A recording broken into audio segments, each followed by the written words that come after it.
Wish you very happy birthday Dilip Singh. Birthday दिनांक 4/8/2024।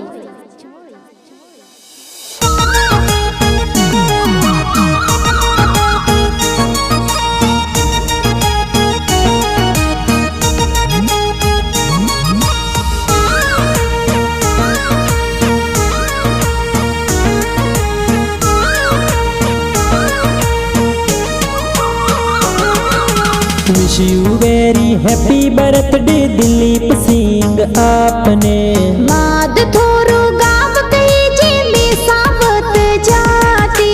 मनोहर सिंह जी ने रेखा कंवर मम्मी पापा केक खिलावे। मम्मी पापा घना हुसेला केक प्यारो लावे।